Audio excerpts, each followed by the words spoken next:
Y bueno, contarles que yo estoy aquí un poco porque Joaquín Saldaña de CONAFOR no pudo llegar.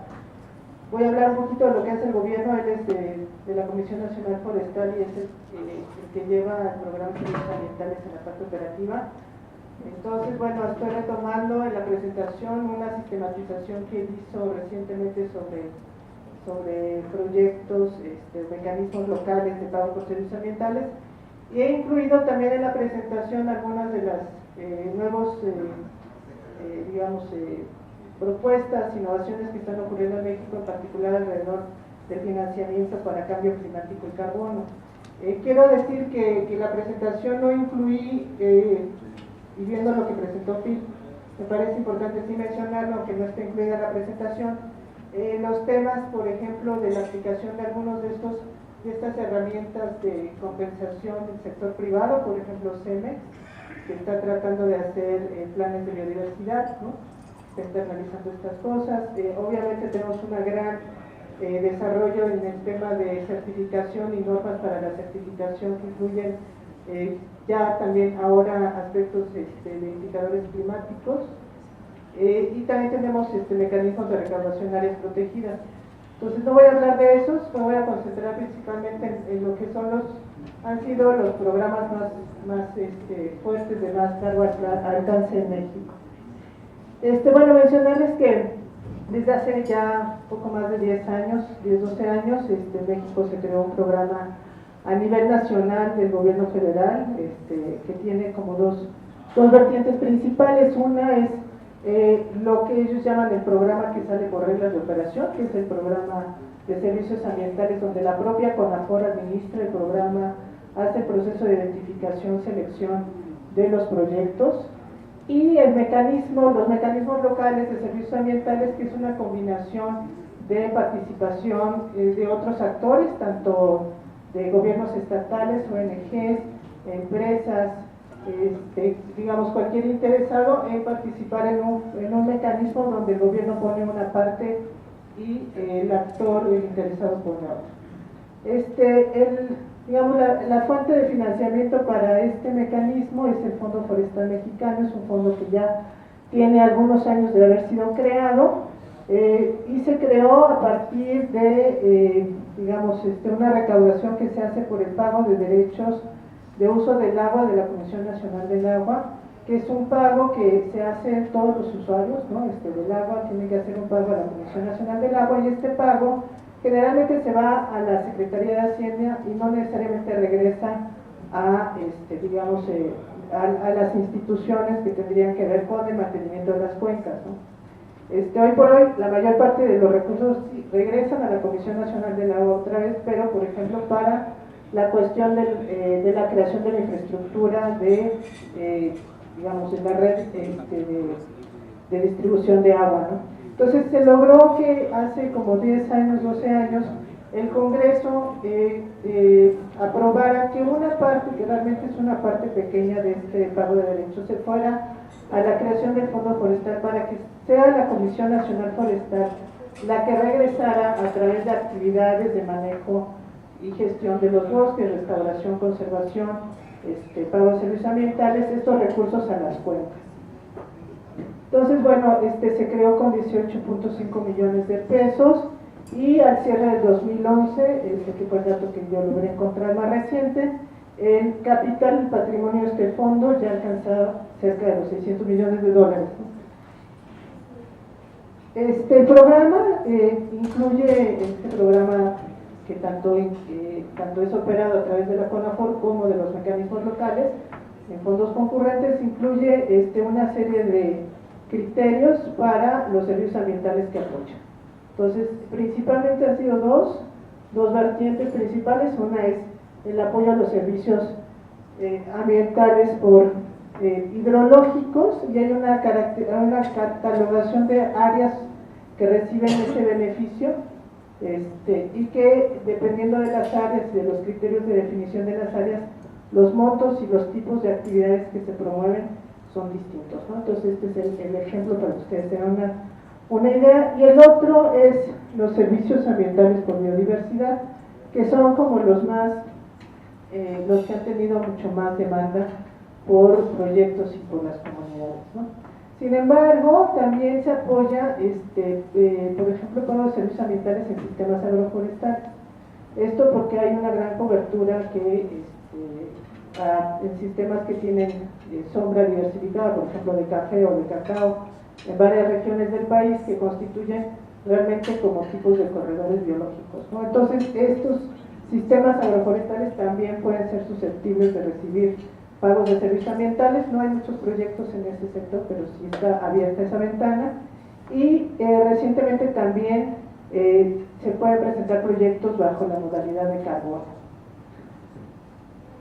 Aunque, digamos, en ese sentido, lo que sí nos hicieron mención recientemente es que no se paga, no se compra de bonos de carbono, ¿no? O sea, el programa busca fomentar, mantener el stock de carbono, pero no es una compra de créditos, ni mucho menos, porque para eso se están creando otros medios.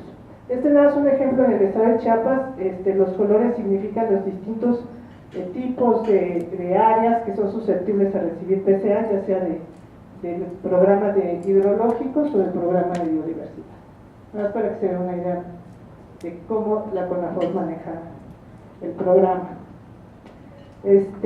Bueno, este es un resumen de lo que se otorgó entre el 2007 y el 2012 por el apoyo directo de la CONAFOR, lo que ellos llaman a través de reglas de operación, más de 2.9 millones de hectáreas y más de 6.000 millones de pesos, no de pasos.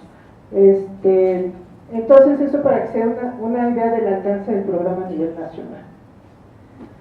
Bueno, entrando a la otra modalidad, que es a través de estos mecanismos locales de fondos concurrentes, el programa es bastante interesante porque permite mucho la innovación y la flexibilidad. Es en realidad un mecanismo de negociación entre la CONAFOR y el proponente, y generalmente se espera que haya tres partes en esta mesa. Una es obviamente la CONAFOR, que va a poner un peso por cada peso que ponga los participantes, ¿no? La otra es lo que se identifica como un socio operador, un actor que va a operar, dar la asistencia técnica, va a facilitar y va a mediar entre la CONAFOR y los que pudieran estar siendo los usuarios o los que van a pagar el servicio ambiental, ¿no? Entonces, en este sentido, pues hay muchos ejemplos. Recientemente se modificaron un poquito las reglas de operación para estos fondos concurrentes, y por ejemplo, bueno, el que ahora se tiene que firmar acuerdos por 5 años, ¿no? Antes, por 5 hasta 15 años, ¿no? Pero mínimamente 5 años es un compromiso que la CONAFOR ahora está buscando en estos mecanismos, porque hubo proyectos donde duraban 1 año, 2 años y realmente no había mucha continuidad. Entonces el gobierno está empujando a que estos mecanismos se vayan haciendo más sólidos. La idea original de todo esto fue, y a lo mejor sí sabe más que yo porque creo que estuve involucrado, pero era que mientras el programa de gobierno, que dura también 5 años, subsidio, PCA, se fuera consolidando en las comunidades, se pudiera ir generando un mercado local, ¿no? Que pudiera entonces reemplazar ese pago del gobierno y que se empezara a generar ese mercado local a partir de estos arreglos entre privados y gobiernos locales y usuarios y prestadores de servicios. Sin embargo, bueno, eso no se ha logrado. O sea, hay proyectos que ya llevan un buen rato, pero no logran alcanzar el tamaño de, digamos, de interesados en pagar, ¿no? El programa también involucra obviamente una serie de acuerdos, incluso la creación de mecanismos financieros específicos, ¿no? Donde hay no solamente este recurso de contraparte de la CONAFOR, sino también, por ejemplo, recaudación municipal, ¿no? O fideicomisos entre varios actores. Entonces, también se busca que se vayan como consolidando mecanismos más locales, más regionales. En esta sistematización que hizo Joaquín, encontró que, bueno, que de todos los convenios que ha firmado la CONAFOR bajo esta idea de fondos concurrentes, se han firmado 83 convenios hasta el año pasado, y la mayoría de estos han sido con organizaciones de la sociedad civil. O sea, realmente las ONGs están siendo los motores de cambio, buscando generar estos arreglos entre los distintos actores, ¿no? Algunos ejemplos son y principalmente alrededor del agua, que es donde yo creo que es más sensible, más tangible para también los usuarios y los que aportan. El agua, en muchos lugares donde hay escasez, hay problemas, hay conflictos, ¿no? Se ha permitido un ambiente favorable para crear este tipo de mecanismos, ¿no? Entonces, ¿qué se ha hecho, por ejemplo? Es recaudación en las tarifas de agua, ¿no? O aportaciones municipales de la recaudación que ellos hacen. Entonces, a partir de eso se van creando recursos que se hacen mecanismos de complementariedad o con gobierno del estado o con CONAFOR. Obviamente los programas que ahora trae TNC, donde son fondos de agua y donde principalmente en el caso de México, por ejemplo, se está trabajando con dos usuarios muy importantes. Uno es una empresa embotelladora muy grande, FEMSA, y la Comisión Federal de Electricidad, que en el caso de México es uno de los usuarios importantes para la producción de energía hidroeléctrica. Entonces, bueno, todas estas experiencias generaron hace ya unos 3-4 años una red que trabaja para colaborar y compartir información acerca de este tipo de mecanismos más locales y pensando cómo empujar desde una visión de ciudades más sostenibles, ¿no? Entonces hay una red que bajo el programa de Cuencas y Ciudades, que tiene financiamiento de una fundación mexicana, la Fundación Gonzalo Ribarronte, a través del Fondo Mexicano, y que uno de los temas de esta red es generar estos mecanismos, ¿no? Entonces, aprovechando las experiencias previas de los mecanismos locales con CONAFOR, esta red está buscando crear otros tipos de mecanismos, ¿no? Entonces, un ejemplo de estas innovaciones es, por ejemplo, en la ciudad de San Cristóbal de las Casas, en donde tenemos un gran uso por turismo, y ahí lo que se está tratando de hacer es buscar que el impuesto que hay sobre el turismo, un porcentaje de ese impuesto, se vaya a crear un mecanismo local, ¿no? Para conservar digamos, los valores escénicos. Este impuesto, por ejemplo, pudiera ser, o esta recaudación pudiera ser, tener contraparte también de fondos municipales, estatales y federales. Cambiando un poco de tema, saliéndome de CONAFOR y los mecanismos de agua, pues también se están generando esta idea de crear mercados internos de carbono. Hay un interés de varios sectores en el país de buscar no solamente el financiamiento internacional, sino buscar cómo dentro del propio país se pueden ir generando cierto tipo de acuerdos y arreglos. Uno de los programas, por ejemplo, Neutralízate, de ProNatura, que lo que ha estado haciendo es un proceso sobre todo de generar conciencia en las empresas sobre su huella de carbono. Se ayuda a que las empresas contabilicen esta huella y que entonces de alguna manera adquieran certificados de reducción de emisiones en proyectos forestales, ¿no? Entonces es un poco como empezar a generar esta cultura y esta noción de que la empresa, no solamente por un tema de responsabilidad empresarial, social, sino realmente como una cuestión de irlos preparando para una idea de tener un cap and trade o de algo así, ¿no? También están los programas como el Plan Vivo. Es un programa de muchos años, pionero en estos temas de la creación de mecanismos locales de carbono. El Plan Vivo, bueno, pues enfoca a promover sistemas agroforestales que ayudan a las comunidades a tener oportunidades de desarrollo y bueno, ellos han logrado también establecer de alguna manera mecanismos locales, ¿no? Empresas que les compran sus bonos a nivel nacional. Y otro ejemplo es el ejemplo que tenemos ahora con una empresa de agua, Bonafont, que está apoyando una etapa piloto del programa de repoblación de mangle, que tiene como finalidad convertirse en un programa de secuestro de carbono y Red Plus. Entonces, aquí para mostrarles que ya hay una mayor digamos, interés del sector privado de empezar a entender cómo funcionan estas cosas, cómo se pueden meter, de qué se trata, ¿no? Aquí el premio que se le dio por parte del presidente al programa de Plan Vivo, un programa local, una gran visibilidad que se hizo con una campaña a nivel nacional de esta empresa Bonafont por el tema de manglar. Y bueno, y todo esto genera también que la Bolsa Mexicana de Valores ya haya generado una plataforma para empezar a registrar y a promover la emisión de créditos de carbono, ¿no? Todo con el fin de ir generando un mercado interno. Esto se va, digamos, a fortalecer a partir de la reciente reforma que hubo en el país, una reforma pues realmente fiscal, en donde ya se incorporó la noción de los impuestos verdes. Todavía no sabemos cómo va a funcionar, cuál va a ser la reacción del público, etcétera, pero sí hay una gran, digamos, ánimo de empezar a identificar cómo esto va a funcionar.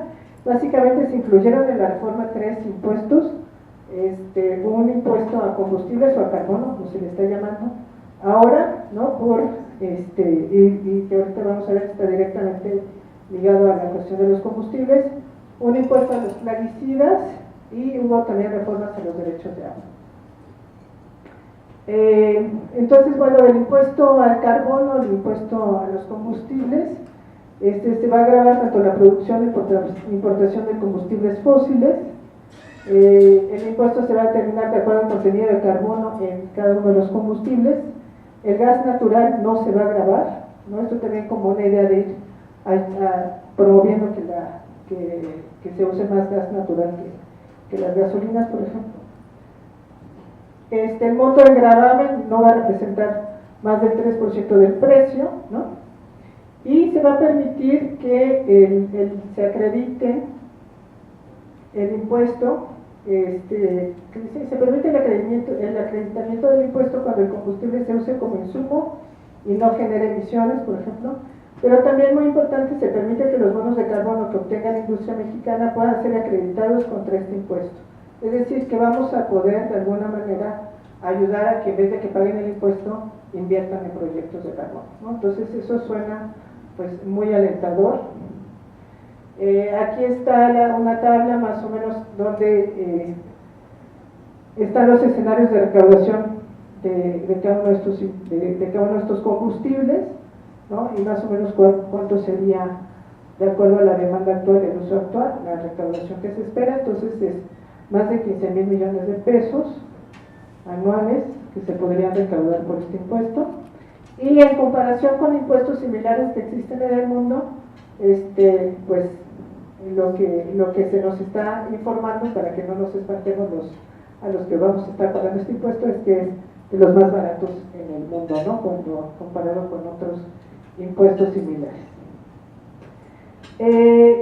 Para concluir, bueno, decir que también en la Ley General de Cambio Climático, que se acaba de, bueno, ya tiene un año y medio que se promulgó, se propone la creación de un fondo, ¿no? Un fondo para el cambio climático, y que también, digamos, en toda esta arquitectura que se está generando pudiera ser también el mecanismo para recaudar y entonces distribuir lo que se vaya a ir gestionando y que no se digamos, por el cobro del impuesto, ¿no? Y que no sea amortizado por otros mecanismos. Aquí el único tema que está ahorita en discusión en la mesa es qué pasa con el Fondo Forestal, que ya tiene un patrimonio importante, y el Fondo de Cambio Climático, si se va a crear uno solo, ¿no? En dónde y cómo se va a administrar. Este Fondo Climático también está vinculado a los temas de energía, por ejemplo, no solamente al sector forestal. Entonces, bueno, hay una serie ahorita de discusiones en el país sobre este tema. Entonces, bueno, a nivel de conclusiones nada más, pues decir que en México hay una gran pues diversidad de aproximaciones al desarrollo de estos incentivos y mecanismos para la valorización de servicios ambientales, que el gobierno ha tenido un papel muy relevante en ser el pilar para detonar estos mecanismos. Yo diría que todavía no existen mercados ni nada maduro, o sea, todavía hay mucho trabajo que hacer para generarlos, para hacer conscientes a la población, al usuario final. pero que sí hay un mayor interés del sector privado y que eso pues también pone un escenario positivo, ¿no? Entonces, pues, básicamente,